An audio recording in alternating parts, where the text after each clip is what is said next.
It's on here now. The goalkeeper's beaten, and South Africa have done Shaker Sport 2010.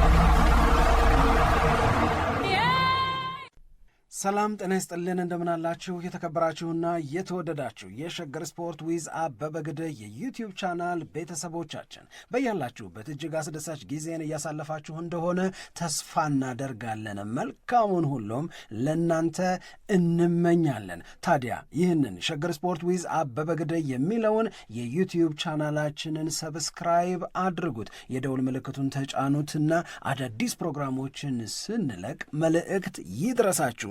ላይክ በማድረግ እንዲሁም ደግሞ ሊንኩን ለሌሎች በማጋራት በተከታዮች ቁጥር እንድንበዛ የምንሰራቸው ፕሮግራሞችም ብዙ ሰዎች ጋር እንዲደርስ የምታደርጉትን ጥረት አጠናክራችሁ ቀጥሉ እንላለን። እስካሁን ላደረጋችሁልን ድጋፍ፣ እገዛ እና እኛን ለማንቃት ለሄዳችሁት ርቀት በሙሉ ምስጋናችን ትልቅ ነው። በጣም እጅግ በጣም አድርገን እናመሰግናለን።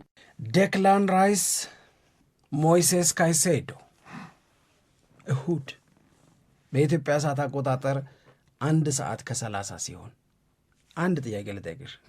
ሳናሽ ሙነሙን የምንጠራው ነው። እሺ ምን መልሰው እስካሁን ባየናቸው ጨዋታዎች ከዴክላን ራይስ እና ከሞይሴስ ካይሴዶ ላንቺ ማን ልቆ ተገኘ? ዴክላን ራይስ፣ ሞይሴስ ካይሴዶ? አረ በእውነት እሺ በቃ እንደዚህ አይነት የተለያየ አይነት አስተያየት ነው ያለው በሁሉም ቦታ። አንዳንድ ሰዎች ዴክላን ራይስ ይላሉ፣ ሌሎች ደግሞ ሞይሴስ ካይሴዶ ይላሉ። ሁለቱም በጣም ምርጥ ናቸው በዘንድሮው የውድድር ዓመት አጀማመራቸውንም። ቆንጆ ነገር ያመጣሽው ሞይሴስ ካይሴዶ ማለት ዴክላን ራይስን እና ጉብዝናውን ዲና የማድረግ መካድ አይደለም። ዴክላን ራይስ ማለትም የሞይሴስ ካይሴዶን ጉብዝና አላየሁትም ማለት አይደለም። አይደለም። እሁድ ግን ሁለቱ በደንብ በጉጉት የሚጠበቁበት ጨዋታ ነው የሚደረገው። እዚህ ላይ የተወሰኑ ነጥቦችን እያነሳን በውይይት እናዳብረው ደስ ይለኛል በጣም። በዚህኛው ጨዋታ ላይ ከሚጠበቁት ትልልቅ ጉዳዮች መካከል አንደኛው የመሃል ሜዳ ላይ የሚደረገው ትግል ነው። ምክንያቱ ይሄ ዝም ብሎ ይመጣ አይደለም። ሁለቱም በጣም ምርጥ የሆኑበት የውድድር ዓመት ስለሆነ ነው። በእርግጥ በዘንድሮ የውድድር ዓመት ብቻ አይደለም እነዚህ ተጫዋቾች ምርጥነታቸውን ያሳዩት፣ ግን ደግሞ ዘንድሮ አጀማመራቸው በጣም የሚገርም ነው። ዝም ብለን የሳምንቱ አጋማሽ ጨዋታዎችን እናስታውሳቸው። የሻምፒየንስ ሊግ ቼልሲ ከባርሴሎና፣ አርሰናል ደግሞ ከባየር ሚኒክ ጋር ያደረጋቸውን ሁለቱም ተጫዋቾች በእነዚህ በአውሮፓ ሻምፒየንስ ሊግ ጨዋታዎች ላይ በጣም ጎልተው የወጡ ተጫዋቾች ናቸው። ዴክላን ራይስም ምርጥ ተብሎ ራሱ የተሸለመ ነው በጨዋታው ላይ እና ዝም ብለን ሩቅ ሳንሄድ እንኳን እናስታውስ ከተባለ እነዚህን ነጥቦች እናነሳለን። ራሱ ዴክላን ራይስም ስለ ሞይሴስ ካይሴዶ የሰጠው አስተያየት አለ፣ እሱንም እንመለከተዋለን። ግን ብዙ አስተያየት ብዙ ክርክር የሚደረግበት ርዕሰ ጉዳይ ነው። አሁን ቼልሲና አርሰናል ስለሚገናኙ አይደለም ይሄ ክርክር የተነሳው። ከዚህም በፊት በመሀል ሜዳ ላይ በጣም ላቅ ያለ ችሎታ እያሳየን የሚገኘው በዚህ የውድድር ዓመት ማን ነው የሚለው ሰዎች የራሳቸውን አስተያየት ሲሰጡበት እንደነበረ እናስታውሳለን። አንድ ቅድም ያነሳሁት ዴክላን ራይስ ሲናገር ነበረ ከባየር ሚኒክ ጨዋታ በኋላ እና ከጃሚ ካራገር ጋር በነበረውም ጨዋታ ላይ ሀሳብ ሲሰጥ ኢንተርቪው ላይ የተናገረው ነገር በነገራችን ላይ እኔና ሞይሴስ ካይሴዶ አንድ አይነት ቦታ ላይ የምንጫወት አይደለንም ብሎ እሱ አስተያየቱን ሰጥቶ እሱንም ስመለከት ነበር። ለምሳሌ ሞይሴስ ካይሴዶ በአብዛኛው ይህ 6 ቁጥር ቦታ ላይ የሚጫወትና እዛ ላይ በተለየ ሁኔታ አገልግሎት የሚሰጥ ነው። ወደ እኔ ደግሞ ከመጣችሁ ይሄ ከቦክስ ቦክስ የሚጫወት የ8 ቁጥር ቦታ ላይ የበለጠ አገልግሎት የምሰጥ ነኝ ብሎ አስተያየቱን ሰጥቶ ነበረ ስንመለከተው። ግን ሌላ አብሮ መነሳት የሚገባው ነገር ሞይሴስ ካይሴዶ ቢሆን በተለያዩ አሰልጣኞች ስር የተለያየ ቦታ ላይ መጫወት የቻለ ነው። 6 ቁጥርም 8 ቁጥር ቦታ ላይም መጫወት የቻለ እንደሆነ በደንብ አድርጎ መነሳት የሚችል ይመስለኛል። ስለዚህ የዴክላን ራይስም ጉዳይ አንድ ይሄ የሚነሳ ነገር ነው። ሁለተኛ ደግሞ ሞይሴስ ካይሴዶን የተለየ ቦታ ላይ የሚያስቀምጡ ሰዎች ከሚሰጡት አስተያየት መካከል አንደኛው በእነማን ነው የሚታገዘው? ሞይሴስ ካይሴዶ አብዛኛው የራሱ ድርሻ በጣም ከፍ ብሎ እንዲወጣ ያደረገው የራሱ ጉብዝና ነው። ዴክላን ራይስን ብታዩት በመሀል ሜዳ ላይ ያሉት የአርሰናል ሌሎችም ተጫዋቾች ቢሆኑ በአጋዥነት ደረጃ በጣም የተለየ አገልግሎት የሚሰጡት ናቸው። ዙቢሜንዲን ማንሳት ይቻላል። በዚህ የውድድር ዓመት የዚህን የውድድር ዓመት እንኳን ብንተወው አብሮ የሚጣመረው ከነ ማርቲን ኦዴጋርድ ጋራ ነው እና በጣም አጋዥ ተጫዋቾች አጋዥ የሚባሉ ከቶማስ ፓርቴ ጋር ባለፈው የውድድር ዓመት ሲጫወት የበለጠ የራሱን ምቾት የሚጠብቅለትና ችሎታውንም ደግሞ የበለጠ አጉልቶ እንዲወጣ የሚያደርግለት ተጫዋቾች ከጎኑ አሉ እና ይህንንም አብሮ ማየት ይገባል የሚል አንድ የሚሰጥ አስተያየት አለ። እዚህ ላይ ዙቢሜንዲም ይህንን አላሳጣውም እሱማ ግን የተመቻቸ ነው መልክ ባለፈው የውድድር ዓመትም ያ ነገር አለ፣ ዘንድሮም የውድድር ዓመት ደግሞ ያ ነገር አለ። እንደውም የበለጠ የቀጠለ ነው።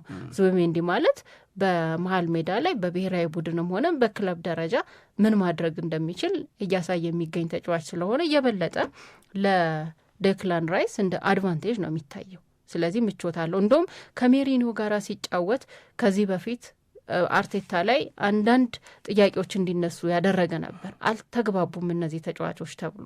ግን አሁን በአውሮፓ ሻምፒዮንስ ሊግ ጨዋታ ላይ ካየ ነው ሜሪኒዮም ነበረ እና የሜሪኒዮ ድርሻም እና የዴክላን ራይስም ድርሻ በጣም ጎልቶ የወጣበት ጨዋታ ነበር እና የሁለቱ ቅንጅትም እያደገ እንደመጣ የተመለከትንበት አንደኛው ጨዋታ ነው ብዬ ነው ማስበው እኔ ከባየር ሚኒክ ጋር የነበረው ጨዋታ። ለማንኛውም የዴክላን ራይስና የሞይሴስ ካይሴዶን ፊልም የምንመለከትበት የእሁዱ ጨዋታ ላይ ማንን እንደሚመርጡ አድማጮቻችን ቢነግሩን በጣም ደስ ይለናል። ምን እንደሚጠብቁ ምርጫቸውን ባያዝ ለማድረግ ወደ ራስ አይደለም እንደውም ከኔ በተቃራኒ አሁን እኔ ካይሴዶን የምወድበት የራሴ የተለየ ነገር ሊኖረኝ ይችላል። ለዴክላን ራይስ ያለኝ አድናቆት ግን በጣም ትልቅ ነው። እንደውም አርሰናል ታድሉባቸዋል ከምላቸው ነገሮች መካከል አንደኛው ዴክላን ራይስን ያኔ በዛ ገንዘብን ቢሆን መግዛቱ ነው። የእውነት ለመናገር ማለት ነው ማለት የሆነ የማያባራ የማይደበዝዝ ወጣ ገባ የማይል የማይዋዥቅ የሚገርም አገልግሎትን ከሚሰጡ ተጫዋቾች መካከል ዴክላን ራይስ ነው። ለአርሰናል ሌላ መልክ ነው ያመጣው የእውነት ለመናገር ማለት ነው። ካይሴዶ አሁን ቅድም ያነሳሽው ነገር አለ አይደለ? አንዳንዴ ያንቺ ጉብዝና አብረውሽ በሚጫወቱ ሌሎች የቡድን ጓደኞችሽ ወይ የበለጠ ይደምቃል ወይ የበለጠ ከፍ ይላል፣ ወይም ደግሞ ያንቺ ጉብዝና አብረውሽ በሚጫወቱ ተጫዋቾች እኩያ ለመሆን መቸገር በተወሰነ ደረጃ ሊደበዝዝ ይችላል። ግን የዴክላን ራይስና የሞይሴስ ካይሴዶ ንጽጽር በቁጥር ይቀመጥ ከተባለ አንፓራራል ነው የእውነት ለመናገር በጣም በጣም በጣም በጣም በጣም በጣም በሁሉም ሁለቱ ተጫዋቾች በሚመዘኑበት ነገር ዴክላን ራይስ ይበልጣል። እውነት ነው። አሁን ወደዚህ ነው አሁን መሆን ያለበት። እኔ ካይሴዶን ስላልኩ ያንን ይላል ብለሻል የጠበቅሽው ግን ነው እውነቱ ነው መቀመጥ ያለበት። ለምሳሌ ብለን ባለፉት 3 የውድድር ዓመታት ሞይሴስ ካይሴዶ እና ዴክላን ራይስ 85 ጨዋታ ነው የተጫወተው። ሞይሴስ ካይሴዶ 84 ጨዋታ ነው የተጫወተው። ለማነጻጸር እንዴት እንደሚመች አስበሽው? ቁጥሩ አንድ አይነት ነው። በእነዚህ 84 እና 85 ጨዋታዎችን ማድረግ ውስጥ ደቂቃዎቻቸውን ብትወስጂ ሞይሴስ ካይሴዶ 7173 ደቂቃ ተጫውቷል። ዴክላን ራይስ 7049 ደቂቃ ነው የተጫወተው። በጨዋታ ብዛት የዴክላን ራይስ ይበልጣል፣ በደቂቃ ብዛት የሞይሴስ ካይሴዶ ይበልጣል። አሁን እነዚህ ተጫዋቾች ለቡድኖቻቸው በእነዚህ 3 የውድድር ዓመታት ባበረከቱት ነገር ይነጻጸሩ ካልን ጎል በማግባት በ3 የውድድር ዓመት 13 ጎሎችን አግብተዋል። ሞይሴስ ካይሴዶ ግን 5 13 ለ5 ናቸው። አሲስት በማድረግ ሞይሴስ ካይሴዶ 6 ለጎል የሚሆኑ ኳሶችን ሰጥቷል። ዴክላን ራይስ 18። ኤክስጂዎቻቸውን ብንወስድ የዴክላን ራይስ 8.13 ነው። የሞይሴስ ካይሴዶ ደግሞ 1.83 ነው። ኤክስፔክትድ አሲስቶቻቸውን ደግሞ ብንወስድ 12.99 ነው። 13 በዩ የዴክላን ራይስን፣ የሞይሴስ ካይሴዶ 5። ወደ ጎል የሚደረጉ ሙከራዎች 119 ለ43፣ የግብ ዕድል መፍጠር 127 ለ59። ዴክላን ራይስ ነው የሚበልጠው በሁሉ በቁጥሮች በብዛት ስትመለከተው። ግን ምን አለ ዴክላን ራይስ? አሁን የሚመጣው ፖይንት ይሄንን ሳንደብቅ ግን ዴክላን ራይስ ራሱ ምን አለ? ቅድም እንዳልሽው ለቴሪ ዳንኤል ኦንሪ፣ ጂሚ ካራገርና ማይክ ሪቻርድስ ሲጠይቁት ሚናችን እኮ ግን ይለያያል አለ። አሁን እነዚህ ቁጥሮች ያ የሚና መለያየት አሰ ነምበር 6 መጫወትና አሰ ነምበር 8 መጫወት የሚሰጠው ፕሪቪሌጅም ነው። ካይሴዶ ሞሮፍ 6 ቁጥር ላይ ነው፣ እኔ ሞሮፍ 8 ቁጥር ላይ ነው የምጫወተው። ይሄ ቦክስ ቱ ቦክስ ሶቦስ ላይ ጋራ ነው የምናነጻጽረው ማለት ነው። በሌላ አነጋገር የግብ ዕድል መሞከር ኤክሲጂ አሲስት ምናምን ምን ላይ ኤክሲጂ አለ፣ ኤክስፔክትድ አሲስት ደግሞ የሚባል አለ። እንደዚህ በምትያቸው ነገሮች በሙሉ መለካት ሲሞከር የምናገኘው የዴክላን ራይስ ቁጥሮች በእጅጉ ነው ምነግርሽ። አንዳንዶቹ ከእጥፍ አንዳንዶቹ ደግሞ ትሪፕል ታይምስ ብልጫ አላቸው። ግን የሚና መለያየቱ ያመጣው ነው። እሺ አንቺ እጅ ላይ የሚታየኝ ደግሞ የካይሴዶ የቁጥር መረጃ አለ እዚህ ጋር። አዎ የካይሴዶንም በዚህኛው የውድድር ዓመት በጨዋታዎች ላይ ካይሴዶ ምን አደረገ የሚለውን በተመለከተ አሪፍ ነገር አመጣሽ። የዚህን የውድድር ዓመት ነው ይሄን የተናገርኩት የሶስቱን የውድድር ዓመት ነው። ግን በዚህ የውድድር ዓመት ማለትም በ2025/26 የውድድር ዓመት በፕሪሚየር ሊጉ ሞይሴስ ካይሴዶ ለምሳሌ ታክልን በተመለከተ እሱ በጣም በቃ የሚገርም ስራ ሰርቷል ተብሎ የሚጠቀስበት ነገር መካከል አንደኛው እሱ ነው። 34 ጊዜ ታክል አለው። ይሄ ደግሞ በፕሪሚየር ሊጉ 6ኛ ደረጃ ላይ እንዲቀመጥ ያደርገዋል። ኢንተርሴፕሽንን በተመለከተ 26 ነው። እንደሱ ያለ የለም ነው የተባለው። እስካሁን አንደኛ ደረጃ ላይ ነው።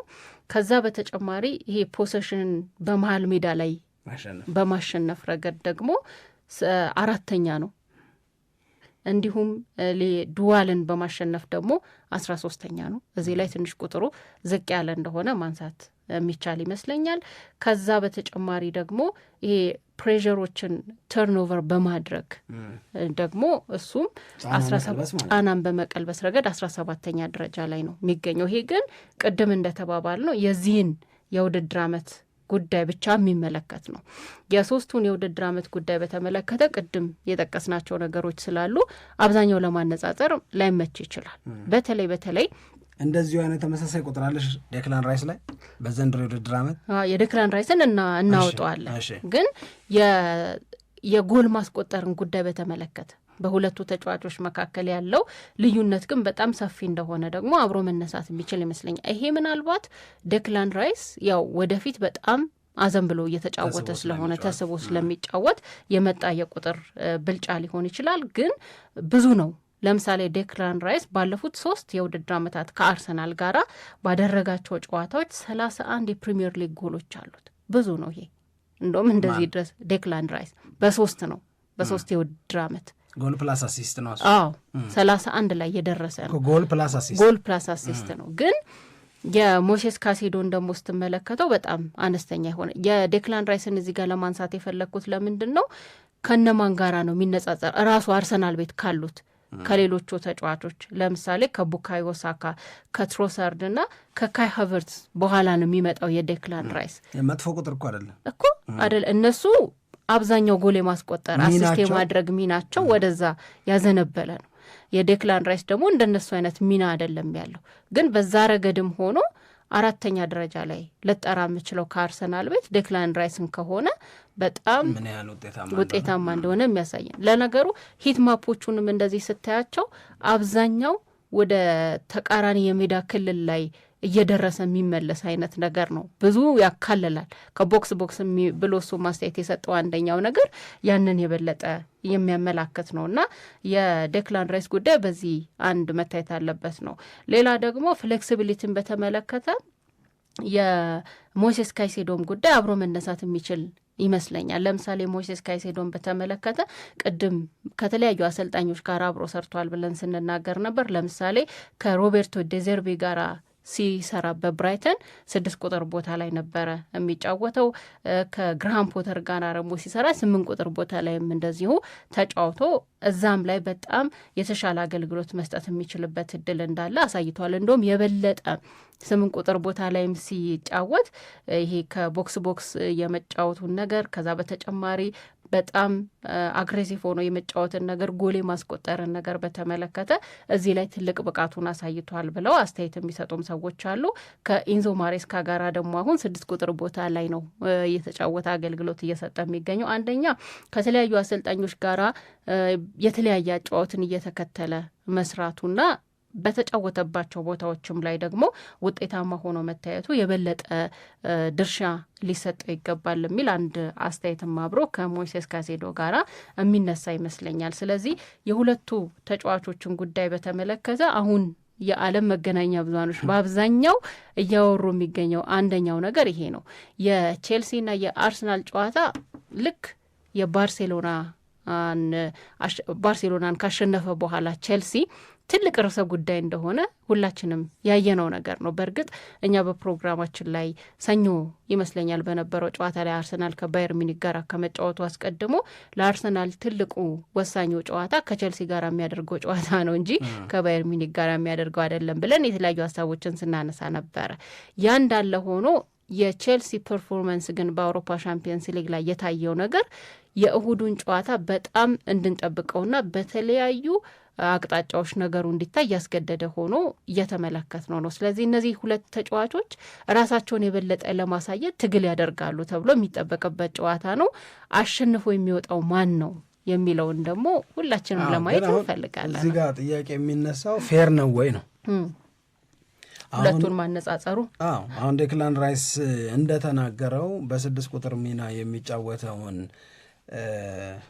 ካይሴዶን እና እኔ በ8 ቁጥር ቦታ እየተጫወትኩኝ ማነጻጸሩ ልክ ነው ብዬ አላስብም።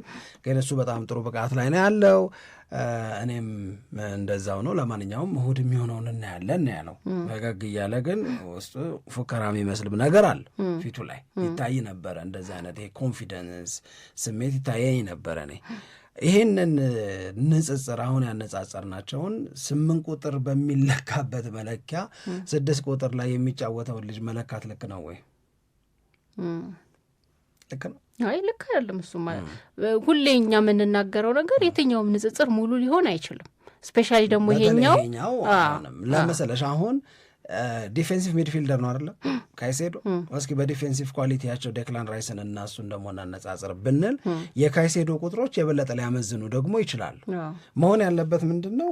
ዲፌንሲቭ ሚድፊልደር የሆነውን ካይሴዶን ዲፌንሲቭ ሚድፊልደር ከሆነ ከዙቢሜንዲ ጋራ ብታነጻጽሪው ከሁለቱ ማን ይሻላል የሚል ጥያቄ ነው የምታነሽው። ገብቶሻል?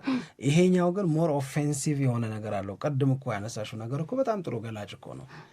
ባለፉት 3 የውድድር ዓመታት 13 ጎል አግብቶ 18 ለጎል የሚሆኑ ኳሶችን ከሰጠ ጎል ፕላስ አሲስት 31 ከሆነ በጎል ፕላስ አሲስት ደግሞ በእነዚሁ ጊዜያቶች ውስጥ ከካይ ሃቨርትዝ አጥቂ ሆኖ ከሚጫወተው ከቡካዮ ሳካ ጋራ ከሆነ የምታነጻጽሪው ይሄ ልጅ ከዲፌንሲቭ ሚድፊልደሩ ሞይሴስ ካይሴዶ ጋር ዲስትሮየር ከሆነው ልጅ ጋር ልታነጻጽሪው ትችላለሽ ወይ?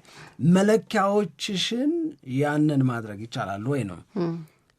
ግን ሁለቱም እንግዲህ አሁን ምን ሆነ መሰለሽ የሳምንቱ አጋማሽ የእንግሊዝ ፕሪሚየር ሊግ ማነው የቻምፒዮንስ ሊግ ጨዋታዎች ከመደረጋቸው በፊትም በ11 ወይ በ12 የፕሪሚየር ሊግ ጨዋታዎች ላይ ሞይሴስ ካይሴዶ ኮንሲስታንትሊ በጣም ጥሩ ፐርፎርም የሚያደርግ የቼልሲ ተጫዋች ነው። በተመሳሳይ ሁኔታ ደግሞ ዴክላን ራይስም ኮንሲስታንትሊ በጣም ፐርፎርም የሚያደርግ ምርጥ የአርሰናል ተጫዋች ነው። ስለዚህ እዚህ ላይ ምን ተደረበ? ሁለቱም ደግሞ በጣም በሚገርም ሁኔታ እርስ በርሳቸው እሁድ ጨዋታቸውን ከማድረጋቸው በፊት ባርሴሎናንና ባየር ሚኒክን አልገጠሙ። ባርሴሎናን ሲያሸንፍ ሞይሴስ ካይሴዶ ሚድፊልዱን ዶሚኔት አደረገ። አርሰናል ደግሞ ባየር ሚኒክን ሲያሸንፍ ዴክላን ራይስ የጨዋታው ምርጥ ነበረ፣ ኮከብ እኮ ነበረ። ስለዚህ አሁን እሁድ የበለጠ እነሱን እንድንጠብቃቸው ያደረገን አንደኛው ምክንያት የሚመጣው እሱ ነው። ከእሁዱ ጨዋታቸው በፊት 2 የአውሮፓ ትልልቅ የሚባሉ ክለቦችን ገጥመው ሲያሸንፏቸው ሁለቱም ተጫዋቾች ያሳዩት እንቅስቃሴ በጣም ድንቅ ስለነበረ የሚሰጥ ነው። ግን በለው በጣም ከባድ ነው። ግን እንደገና ደግሞ ለጨዋታው የሆነ ርዕስ ትፈልጋለህ በከያቀጣጫው አይደል ለዚህ ትልቅ ጨዋታ ስለሆነ ብዙ ርዕስ ይፈለግለታል። ማንን የትኞቹ ጉዳዮች የበለጠ ጎልተው ሊወጡ ይችላሉ የሚለው ላይ ይሄኛው ርዕሰ ጉዳይ ቀድሞ የሚያከራክር ስለነበረ ሁለቱ ክለቦች ጨዋታቸውን እያደረጉ ዝም ብለህ የምታልፈው ርዕስ አይሆንም መቼም የዴክላን ራይስ እና የሞይሴስ ካይሴዶን ንጽጽር ማለት ነው። አሁን አርሰናል ዴክላን ራይስን ሰጥቶ ለቼልሲ ሞይሴስ ካይሴዶን ይውሰድ ቢባል ይስማማል? የአርሰናል ደጋፊ አይስማማም። እኔ ይስማማ ይመስለኛል። የቼልሲ ደጋፊ ሲስማማ ሊስማማ ይችላል። አንቺ በደንብ ነው የምታዳየው። በቃ አንፈልግም ይበሉ እስቲ እዚህ ያሉ ለመሰለህ እኔ አንድ ከዴክላን ራይስ አሁን በሚናቸው ብቻ ሳይሆን ከሚናቸው ውጪ ያሉትንም ነገር ደግሞ አብሮ ማየት ያስፈልጋል። ያ ዝምተኛ ነው። አዎ ይሄ ግን የመሪነት ኳሊቲ ደግሞ አለው እና የዴክላን ራይስ እኔ በጣም ብዙ ጊዜ ዋጋቸውም እኮ ተቀራራቢ ነው። ግን በጣም ከሚገርመኝ ነገር መካከል አንደኛው ጨዋታ ላይ የሆነ መጨረሻ ደቂቃዎች ላይ ወይም የሆነ ደቂቃዎች ላይ እስኪ በጣም እያለከለከ ምናምን ታየዋል። የደከመው ነው የሚመስል። ከዛ ግን የሚገርም ሩጫ ደግሞ ሲሮጥ ታየዋል። በዛ ድካም ውስጥ የቻይናዎቹን አትሌቶች ነው ይመስልሽ? አይደለም፣ በዛ ድካም ውስጥ ሊታይ ይችላል ብለን የማጠብቀው አቅም እንደዛ ሲያወጣ አይቻለሁ ብዙ ጊዜ እና በቃ 90 ደቂቃ የሆነ ሰዓት ላይ በቃ ይሄ ደክሟል ምናምን እንድትል የሚያስገድድ ነገር ያሳይህና ግን እሱ አልደከመም፣ ገና ሙሉ ነው እና በጣም ይገርመኛል የ90 ደቂቃ ብቃቱ። አንደኛ ይሄ ነው። ሁለተኛ ደግሞ በጣም የሚገርመኝ ሌላው የመሪነት ኳሊቲው ነው። እንዴት ነገሮችን ማስተሳሰር እንደሚችልና መምራት እንደሚችል ያየንበትና ብዙ ሰው የአርሰናል ካፕቴን መሆን አለበት ብሎ የሚከራከርለት አይነት ተጫዋች ነው። ሶስተኛ ደግሞ የእሱን የኮርና ኳስ አይደል የዴቪድ ቤካም ኳሊቲ ተብሎ የሚጠራ ነው። ያን እንዲህ በቀላሉ የምታገኘው በሁለቱም ኮርና በኩል አርሰናል በጣም ኮርነር በኩል የታደለ ነው፣ በዴክላን ራይስም በቡካዮ ሳካ። እንደውም በተጎዱ ጊዜ እኮ አርሰናል ትልቅ ጥቅም ያጣል ተብሎ የሚጠቀሰው አንደኛውም ነገር ይሄ ይመስለኛል። ይሄ እነሱ የሚሰጡት ኳስ በጣም በቃ ጎል በለው አይደል ብዙ ጊዜ ገባኝ። አይ ገብቶኛል። ኦልሞስት ፐርፌክት የሆነ ሰርቪስ ነው። እንደዛ አይነት ሰርቪስ ነው የሚሰጡት። እና ከዴክላን ራይስ ጋር በተያዘ ከራሱ ከሚናው ከሚጫወትበት ሚና በተጨማሪ ሌሎች ኳሊቲዎችም አብሮት ያለ ተጫዋች ነው። ለዛ ነው የመረጥኩት ብዬ ለመናገር። ጠይቅኛ እኔ ነው የምድል ከዴክላን ምን አድርጉ ነው በአጠቃላይ ወሬሽ? ዴክላን ራይስ ዴክላን ራይስ ምልክቱ ምንድን ነው? ከባድ እኮ ነው። እሺ አሁን ይሄንን አወራን። አንቺም አልሽ ሀሳብሽን፣ እኔም አልኩ ሀሳቤን። አሁን ድጋሚ ሀሳቡን ብጠይቅኝና እድል ብሰጪኝ ሀሳቤን እንዳስተካክል ደስ ይለኛል። ታስተካክል። ከሞይሴስ ካይሴዶ ያው እኔ እንዳልኩሽ ነው። እኔ ዴክላን ራይስ ባለው ነው መስማማው። የሁለቱን ሚና ለማነጻጸር በጣም ከባድ ነው የሚሆነው። ግን ቼልሲም እንኳን ሞይሴስ ካይሴዶ ኖረው አርሰናልም እንኳን ዴክላን ራይስን አገኘ። ሁለቱም በሁለቱ በጣም ጥሩ የሚባል አገልግሎትን እያገኙ ነው የሚገኙት። እሁድ በጣም ትልቅ ጨዋታ ነው የሚሆነው። በጣም አድርገን እናመሰግናለን። ክብረት ይስጥልን ነው የምንለው። በያላችሁበት የአማረ ዕለተ ዓርብ ይሆንላችሁ። ኢትዮጵያ ለዘለዓለም ትኖር።